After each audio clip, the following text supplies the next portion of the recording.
Hey guys, long time no see. I guess kind of give y'all a little update. I haven't posted a video in a while. Since my last video, I went down to Florida to Dyno Day, and that was a while back. I didn't take any of my cars. I took Denzel's car, and David helped me out on it. It had a lot of little issues in the wiring.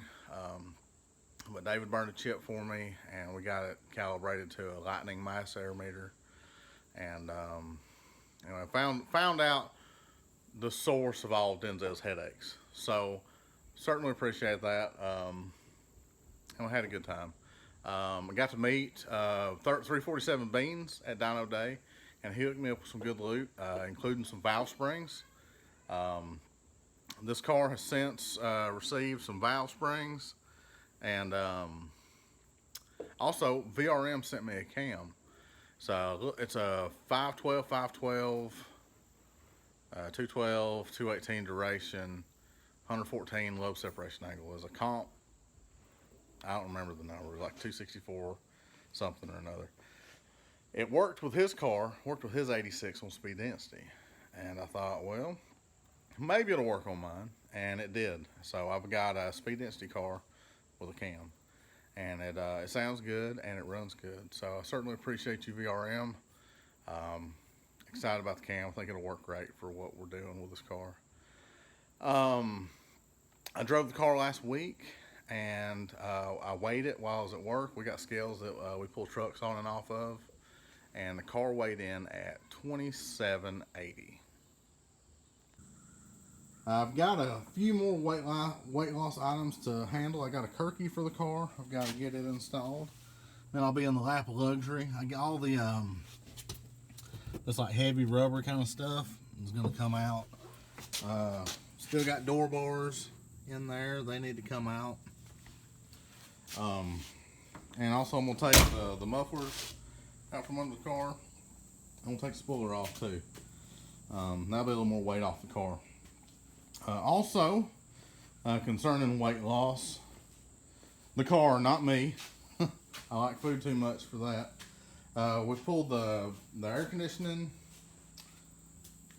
and the power steering off. So freed up a lot of space over here. So not only is that weight off the car, but it's clutter and it's weight off the front of the motor. So that's awesome. All that weight was in front of the center line of the front tire. So that should help with traction, possibly help with my 60. Car should work better with that weight off. So that is awesome. I used a Jegs little triangle bracket deal. It came with this 5.5 inch spacer. It was supposed to come with a spacer over here, but it didn't. But anyways, I've used that kit a few times. Me and Ray used to actually make those. It's been a while since we have. Ray also used to make torque box reinforcements, but that was a lifetime ago. But anyways, got an update for the car. Let me show y'all what's going on. Alright, so as the car has progressed, and as I have robbed parts off of other cars, the factory 2G alternator was upgraded to a 3G. My 3G is one wire. It's been simplified. It works great, and it's simple, and it's better. Brian, the brother with the 87 T-top car, his 88 T-top he had was the victim of an alternator fire. So I always kind of look at those, and I'm very leery about those. So anyway, this is a great upgrade, but that's actually coming off. Now this is not a really great battery charger, but it does the job. This is a better charger concerning the battery, but I got something even better. So we're going to take that one off and replace it with this. Now supposedly this right here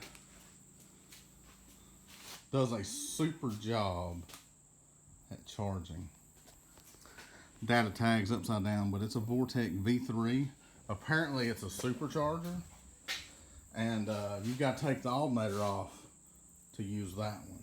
So that's the update. I'd be lying to you if I said it wasn't fired up. I'm pretty excited about the Supercharger.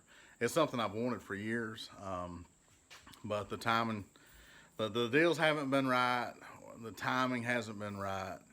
But anyways, the timing was right this time, and the deal was right. The guy I bought it from took good care of me on the deal, and also with the supporting parts for it. So Supercharger's going on the car. I am going to go to Massair. I was thinking about doing like a Neo Mustang did, and run a FMU and keep it speed density. But I'm going to convert it to Massair. I've got some big injectors for it. I got some 50 pounds to go in it. Hopefully that'll work for what I'm doing. But anyways, that's the update. I'm fired up. I'm about to pull the alternator off this car and get started on getting this thing set up. I do have some issues, and I will show those to you as I come up to them. But anyways, yeah, stay tuned. Oh snap. Well, you never think the car's ugly would have its presence graced with this. We got the head unit on. I'm gonna have a lot of extra parts, and not entirely because I'm a hack, maybe partially, but I'm not gonna run the alternator and smog pump down there under the blower. I've got a kit that's going to move the alternator over to the driver's side. So the driver's side will be totally independent of the blower, and the blower will be independent of the other accessories. So to me, that's simple and clean. That's easy. It's less complicated. I won't have to run the tensioner over here on the bracket. And yeah, so anyways, this is the update. I've got to pull the harness out of this car. Got to convert it to Massair. There's a bunch of stuff on this harness that needs to be addressed. So I'm going to go through the harness kind of with a fine-tooth comb. Some pigtails are probably going to need to be replaced. I've got some mystery wiring in the harness. I'm trying to figure that out and put it back stock. Like I said, convert it to Massair. I've got to get a Massair meter calibrated to 50-pound injectors. And also with this blower, I got a MSD boost timing master, and I got a Paxton fuel pressure regulator. So hopefully with the timing master, I can dial in the retard, and with the pressure regulator, it'll spike the fuel pressure, or not spike, but it'll raise the pressure with boost. So yeah, that's the update. Thanks for watching. I'm sorry I can't crank it up right now.